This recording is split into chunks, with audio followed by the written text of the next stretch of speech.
ისაკასური ამასოფლის სულის, ამასოფლის კანონის, ამასოფლის აზროვნების საწინააღმდეგო რამეს გვეუბნება.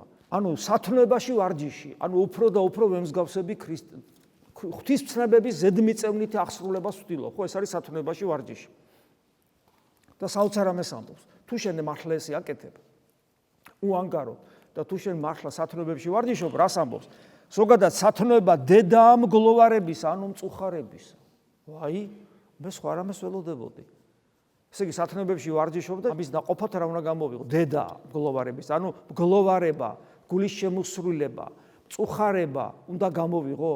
დიახ, ოღონ არა მწუხარება ამ სოფლისთვის, როცა ამ სოფლში წარუმატებლობა მაქვს, არამედ მწუხარება ქრისტესთვის, ქრისტესთვის მწუხარება, ქრისტესთვის მგლოვარება. ეს რა არის? ეს მხოლოდ გამოცდილებით გაიგება. ამის გაგება შეუძლებელია თეორიულად ქრისტესთვის მგლოვარება, ქრისტესთვის. მაგრამ გამოცდილებით ამის გაგება შესაძლებელია. მაგალითები ბევრი მოყვავს. როდესაც ადამიანს მეორე ადამიანი უყვარს, განსაკუთრებულად პატარას, სუფთას, და როცა მისი გული სავსეა სიყვარულის სუბიექტით, როცა მას ვერ ხედავს, როცა მასთან ურთიერთობა არ შეუძლია, წვდომა არ აქვს, მარტო ფიქრობს ღამასზე და მასთან განშორებულობის გამო მგლოვარებს. ტარიელის მაგალითი რაღაც შორს წავიდეთ, ყველასთვის ცნობილი. აი ტარიელის ეს სიმბოლური სახე. კაცი ცოცხალი აღარ არის, ცოცხალია, მაგრამ ცოცხალი არ არის. რატომ? იმიტომ რომ უყვარს. ეს არის მგლოვარება.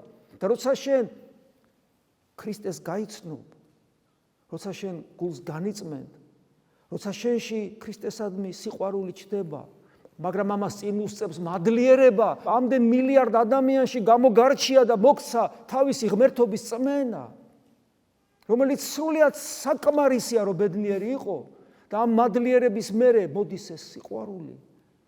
რა თქმა უნდა, მგლოვარებას იწყებ, იმიტომ რომ სიყვარული გაქვს. მასთან გულში მყოფობის პატარა გამოცდილება გაქვს, მაგრამ რეალურად მასთან არ ახარ.